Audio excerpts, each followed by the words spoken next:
So here we are in Goodyear, Arizona, and Kaylee and I were driving by thinking about going to pick up some beer, and we saw our good old buddy Josh Byrnes, the GM of the Padres.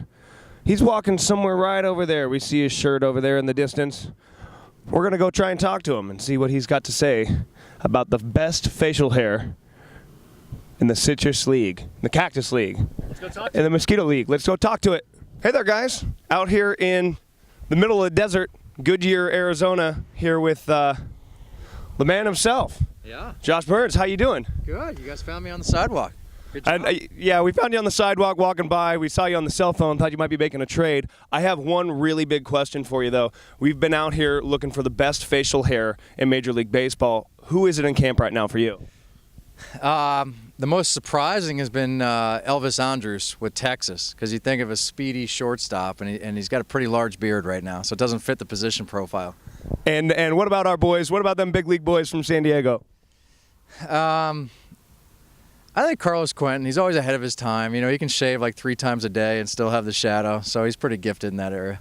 Yeah, I remember that last year. Came out of camp, had the beard, and then as soon as we started the regular season, he shaved it off. We were like, hey, where'd it go?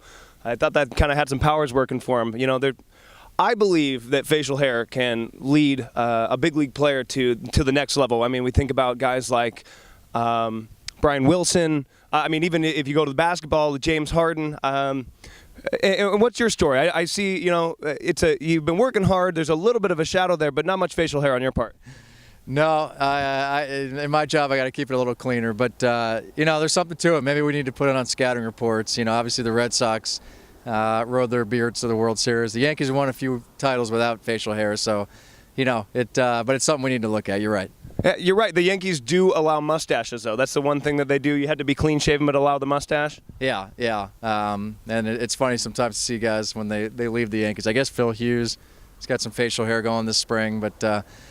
One of many things we look at. It might not be at the top of the list, but it's somewhere on the list. And what's your policy? In San Diego, what's the policy on facial hair? Is it really anything goes?